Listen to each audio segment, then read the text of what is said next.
دوڑتا ہے تاکہ بیٹریاں چارج ہو جائے. وہ آخرکار تھکن سے گر جاتا ہے. جم کی بہن اسے پانی اور کھانا دیتی ہے اور اپنی پنی دے کر کہتی ہے کہ اپنے بال باندھ لو. تازہ دم ہونے کے بعد ایڈن اس کے لیے کھانا بناتا ہے. جب وہ باہر جاتے ہیں تو دیکھتے ہیں کہ ایک زومبی ان کے جال میں پھنس گیا ہے. جم اسے اپنی بندوق سے مار دیتا ہے. پھر ہم ایک بوڑھے آدمی اور ایک نوجوان عورت کو گزرتے ہوئے دیکھتے ہیں. شاید وہ کسی کو ڈھونڈ رہے ہوتے ہیں. ایڈن اور بچے واپس گھر آتے ہیں جہاں ایڈن والدین کی تصویریں دیکھتا ہے. اسے گاڑی کی چابیاں بھی ملتی ہیں اور اسے فوراً یہ خیال آتا ہے کہ وہ اس گاڑی کے ذریعے اپنی بیوی تک جلدی پہنچ سکتا ہے. لیکن جب وہ گاڑی سٹارٹ کرتا ہے تو پتہ چلتا ہے کہ وہ گاڑی خراب ہے اور وہ اسے ٹھیک نہیں کر سکتا. وہ گراج سے باہر نکلتا ہے اور آؤٹ ہاؤس کے دروازے سے عجیب آوازیں سنتا ہے. اس سے پہلے کہ ایڈن کو چیک کرے جم اسے روک لیتا ہے اور وہ سب واپس گھر آتے ہیں, کھانا کھاتے ہیں اور سونے کی تیاری کرتے ہیں. ہم دیکھتے ہیں کہ جم سونے سے پہلے خود کو ہتھکڑیاں لگا لیتا ہے. صبح جب ایڈن جاگتا ہے تو دیکھتا ہے کہ جم بستر پر نہیں ہے. گھبرا کر وہ باہر جاتا ہے اور دیکھتا ہے کہ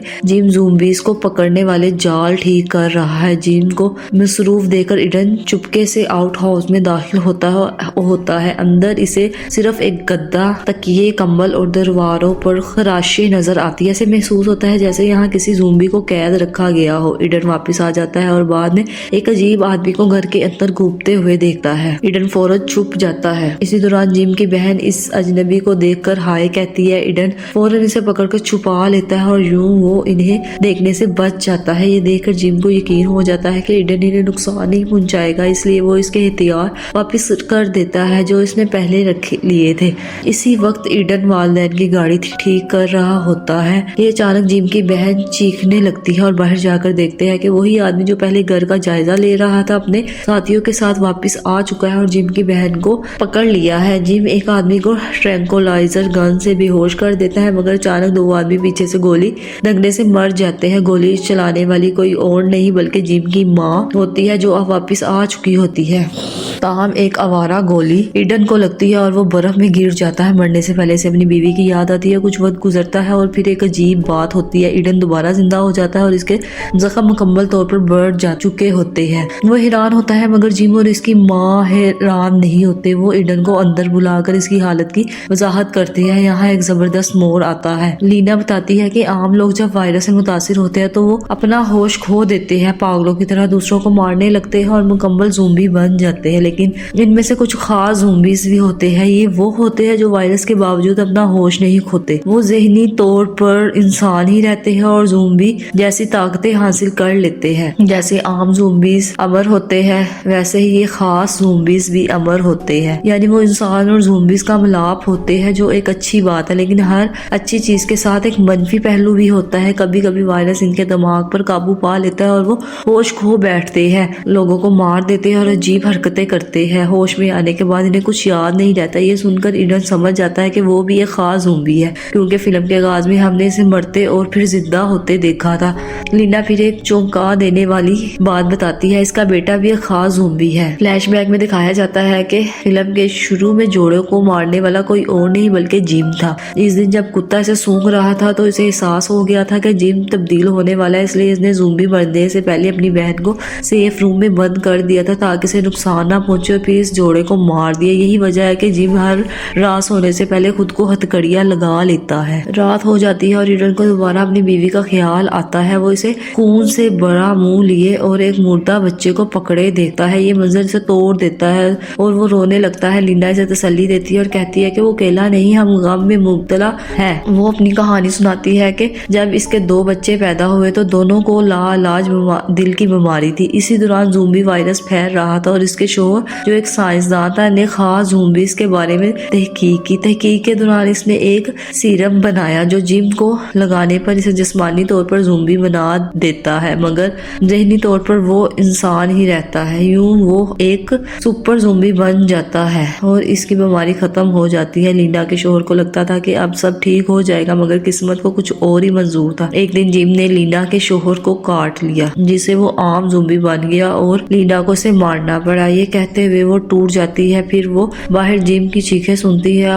وہ پھر سے زومبی بننے والا ہوتا ہے. روتی ہوئی لینا اپنے گھر کے آؤٹ ہاؤس میں بند کر دیتی ہے اور باہر بیٹھ جاتی ہے. اندر سے چیخوں اور رونے کی آوازیں آتی ہیں مگر وہ دروازہ نہیں کھولتی. یہ دیکھ کر ایڈن اسے آرام کرنے کو کہتا ہے اور خود پہرا دیتا ہے اور دن گزرتا ہے۔ لینا ایڈن کی مدد کرتی ہے اور ایڈن لینا کی، دونوں آہستہ آہستہ نارمل ہونے لگتے ہیں، مگر ایک اور مسئلہ کھڑا ہو جاتا ہے۔ ایک دن لینا کی بیٹی برف میں بے ہوش ہو جاتی ہے، لینا اسے اندر لے جاتی ہے اور معائنہ کرنے پر پتہ چلتا ہے کہ اس کی دل کی بیماری واپس آ گئی ہے، اس کا کوئی علاج نہیں۔ لینا بہت پریشان ہو جاتی ہے، ایڈن مشورہ دیتا ہے کہ اسے بھی جم کے وائرس کا انجیکشن لگا دیا جائے تاکہ وہ بھی سپر زومبی بن جائے اور زندہ رہ سکے، لیکن لینا انکار کر دیتی ہے کیونکہ وہ پہلے ہی بہت کچھ ہو چکی ہوتی ہے۔ پتہ چلتا ہے کہ جم اب بہتر ہو چکا ہے۔ ایڈن، جم اور اس کی ماں مل کر بچی کی دیکھ بھال کرتے ہیں، دن گزرتے ہیں اور ایڈن کے جانے کا وقت آ جاتا ہے۔ لینا اور جم اسے روکنے کی کوشش کرتے ہیں مگر وہ چلا جاتا ہے۔ کچھ دیر بعد لوگوں کا ایک گروہ لینا کے گھر کے پاس جمع ہو جاتا ہے۔ گروہ کے لیڈر کی بیٹی لاپتہ ہوتی ہے، وہ ایک آدمی کے ساتھ بھاگ گئی تھی اور وہی جوڑا تھا جو پہلے جم کے گھر میں آیا تھا۔ یہی آدمی پہلے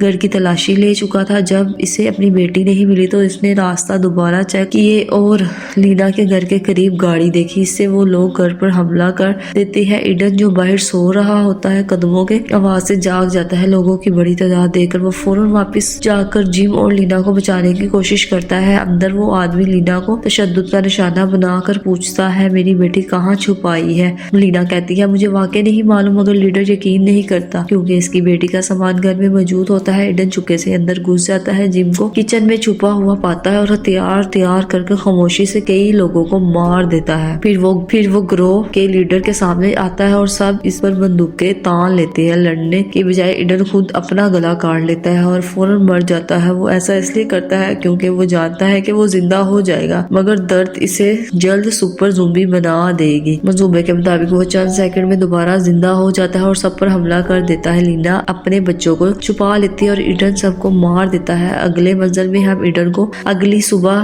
جاگتے ہوئے دیکھتے ہیں۔ وہ خون میں لت پت ہوتا ہے، اس کے ہاتھ میں ایک انسانی ٹانک ہوتی ہے۔ اسے احساس ہوتا ہے کہ اس نے بہت سے لوگوں کو مار دیا ہے۔ ہمت کر وہ گھر میں داخل ہوتا ہے تو دیکھتا ہے کہ لینا ایک خط چھوڑ کر جا چکی ہوتی ہے۔ خط میں لکھا ہوتا ہے، میں اپنے بچوں کے ساتھ شمال جا رہی ہوں، اگر قسمت نے چاہا تو ہم ضرور دوبارہ ملیں گے کیونکہ مجھے پتا ہے کہ تم بھی شمال جا رہے ہو۔ یہ پڑھ کر ایڈن سامان باندھنے لگتا ہے۔ باہر پھر ہم دیکھتے ہیں کہ گینگسٹر کی بیٹی بھی زومبی بن چکی ہوتی ہے اور دوسرے زومبیز کو مار رہی ہوتی ہے، اور اسی کے ساتھ فلم ختم ہو جاتی ہے اور اسے سبق ہمیں یہ ملتا ہے